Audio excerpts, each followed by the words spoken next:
Good evening, everyone. I'd like to call this Newington Town Council public hearing to order here.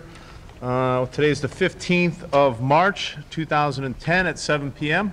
At this time, I would ask everyone to stand for the Pledge of Allegiance.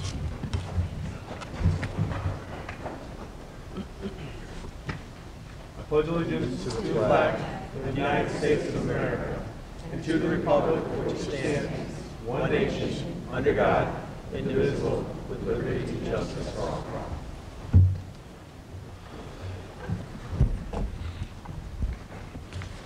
May we have roll call?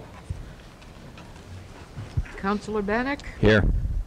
Councilor Casasanto? Here. Councilor Cohen? Here. Councilor Klett? Here.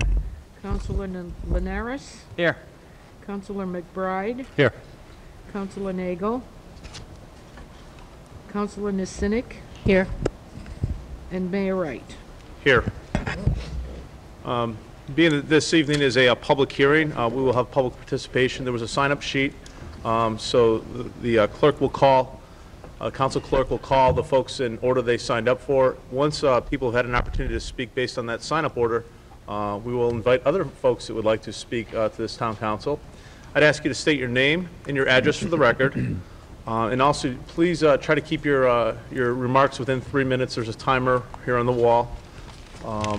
And there, after the town manager's budget presentation, there will also be an opportunity at that time for folks to have a public participation. So with that, Jay Bergman? Good evening. good evening. My name is Jay Bergman. I live at 49 Crown Ridge in Newington, and I'm a professor of history at Central Connecticut State University. We're not hearing anything here. Is that on? Can you turn it, just lift your mic a little bit? Try that. So, is it on? We didn't hear you very well either, Mayor. They might have, but we run into this every. How's that? It's not on. No. Can I just talk loud? Yes. Okay. Very good. Is it going to record? It's got to be Yeah. Can we turn the volume up, perhaps? Can you take their mic? It's on. Now it's on? Yes, it is. Very good. Is that it? Yes. We can Okay. hear you now. I repeat myself. Good evening. My name is Jay Bergman. I live at 49 Crown Ridge in Newington, and I am a professor of history at Central Connecticut State University in New Britain. It is in my role as a CCSU faculty member that I appeal to you to reduce the cuts to the budget of the Lucy Robbins Wells Library, specifically those that require reducing the number of hours the library will be open. From my perspective, there are 3 reasons these cuts should be restored. 1, many students at CCSU work either full-time or part-time while pursuing their degree. The only time they can use the CCSU library is in the evening. But university libraries like ours at CCSU are sometimes eliminate evening hours, for example, during vacation periods and over the summer. As a result, town libraries are often the only ones many students can get to do research for papers, to take out needed books, to access databases that are only available in libraries, or just to use the computers if they don't own one themselves. Second, students at CCSU who use the library usually have limited time. For this reason, it is imperative that they know their way around a library before they come to college. Using a library effectively requires specialized knowledge that only trained librarians can provide. And the best way for students to gain this knowledge before they come to college is by using their town library while in middle school or high school. So for this reason as well, the hours during which the Lucy Robbins Wells Library is open should not be reduced. Third, it seems indisputable that to function effectively in today's society requires both literary and mathematical literacy. Libraries such as ours enable people, not just students, but persons of all ages and in all walks of life, to acquire this literacy. Indeed, it seems to me as a historian that a good citizen in a democracy is an informed citizen, and that the information one needs is often accessible only in town libraries like ours. So for this reason as well, I urge you not to reduce the hours that the Lucy Robbins Wells Library is open. Thank you. Thank you, Mr. Bergman.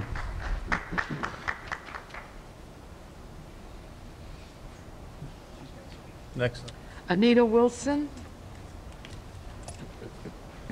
Good evening, Ms. Wilson. Good evening. Good evening, Mayor and councilors. I am an active member of the Friends of the Lucy Robbins Wells Library and have been for many years. We have always worked to increase library hours. I remember when we fought to add Saturdays in the summer to the library's schedule. I remember when we fought to add Sundays during the school year to the library's schedule and had to first demonstrate that the library, that if we opened the library on Sundays, people would come. Cutting the library budget and thus cutting library hours seems like regression to me, serious regression. The library is the one service in town that is available to every citizen of Newington regardless of age, education, occupation, or finances. Because of our current economic situation, it is being used more than ever.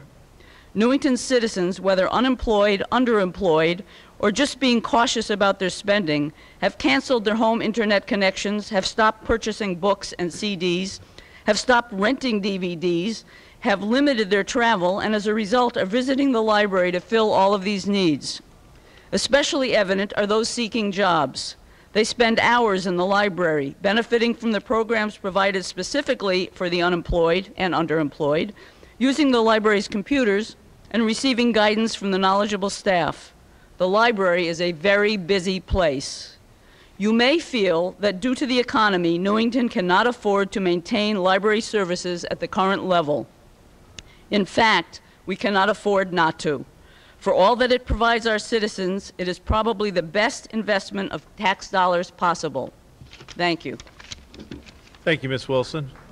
Next. Natalie Harvison.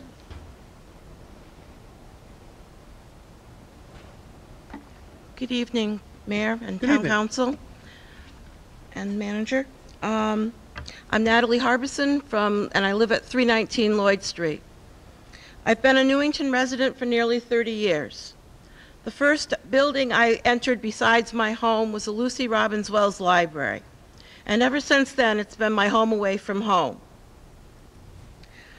As a single mother trying to raise 2 kids, I supplemented my income by using the library. I was able to borrow books, help my children with reading problems, listen to music, borrow movies, go to programs both educational and entertaining, and it was a refuge for us on hot summer Saturdays in the summer when we had no air conditioning, but the library did. I am sure that in these economic times, as a matter of fact, I am positive that people are using the library for these same reasons. I happen to be privileged to be the president of the Friends of the Lucy Robbins Wells Library. And in that capacity, I'm at the library a lot. Some people have asked me if I have a bedroom and a closet in the basement. No, that's where we store the books for the book sale. But I am there. And while I'm there, I listen to conversations. And I hear about the people who have stopped subscribing to the internet and are using the library to search for jobs.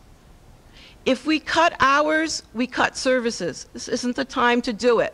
Too many people are stressed out. There are people working 6 jobs like my daughter, trying to make it in her field as a librarian. Everyone, the only time she can visit the library, most of the time when she's not working, is on a Sunday. Sunday hours are essential. If anything, we should be increasing those hours, not cutting them back. I urge you to restore all the budget cuts to the library's budget, and if anything, find money to add more, because it's so needed.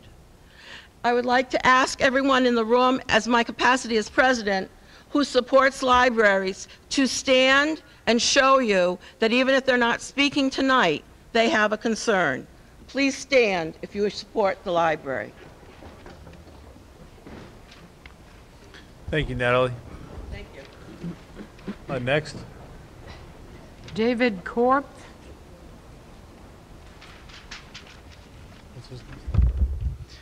Good evening, members of the Town Council. My name is David Carr. I live at 55 Coles Avenue.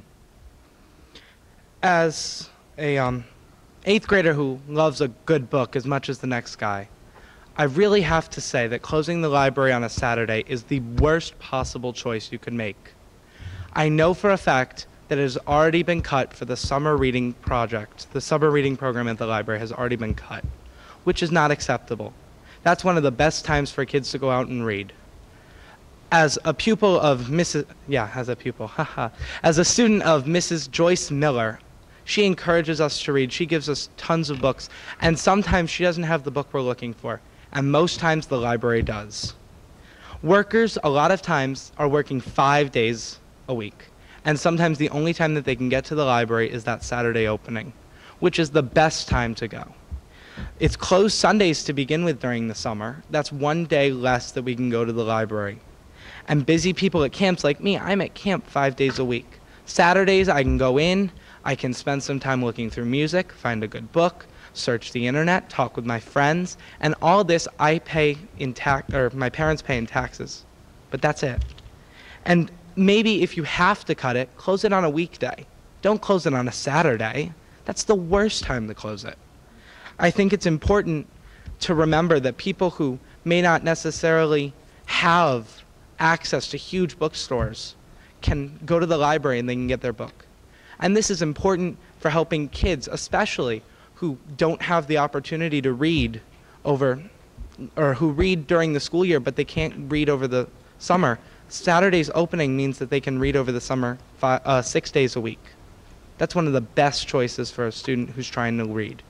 I think that cutting the library on Saturdays is the worst possible option, and I think that you should really think again. Thank you. Thank you, Mr. Carr.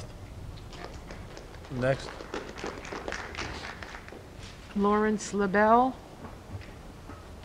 Good evening, Town Council. Lawrence LaBelle, 40 Woods Edge Drive, Newington, Connecticut. Reduction of the library open hours at any time during the course of the year is clearly short-sighted for the Town Council to even consider. A reduction in the hours, while perceptually saving a few dollars, does a disservice to the taxpayers and the customer base that uses the library, the 4th busiest library in the state of Connecticut. And further, and those customers and taxpayers rely on the services and facilities that the library provides. Further, consideration of reduction of hours during the week puts a strain on other town facilities for meetings and programs in the various rooms and within the other facilities, as well as the other department staffs, i.e. custodians at a higher wage scale. While reducing or eliminating costs is generally a good idea, the resources, particularly in this economy, that a library provides need to be accessible to all its customer base during the present schedule of hours. How many times does a student have to do a report and has left it to the last moments on Sunday? With the proposed library closure on Saturdays and or Sundays, you make a short-sighted decision within expectations that students will actually get a clue and plan ahead so they can do that report while within the reduced hours of the library are in effect. I just stepped over the library, and what did I see at the reference desk but a homework assignment folder for the library staff to help Newington students. Lastly, as a member of a family that has supported the town through donations, as well as significant volunteer service to the library, as well as professional service to the town, I certainly will have a difficult time explaining to my mom, who had many years of service on the library board, as well as being a listed contributor on the bronze plaque at the library expansion, that the town council did not feel that the library was important enough to appropriately and fully fund all hours that are at present. Thanks a lot and have a great evening. Bye-bye. Thank you, sir. Next, Mary. Patty Foley. Mary, in the future, when you're Mary, can you just say the names a little louder when you say them? Sure. Thank you. Good evening, Ms. Foley. Good evening, Mayor Wright, council members, and our town manager. I'm Patty Foley, and I live at 51 Crown Ridge. I'm here to speak on behalf of the library, the Lucy Wells Robbins Library, and in my opinion, our Life Learning Center.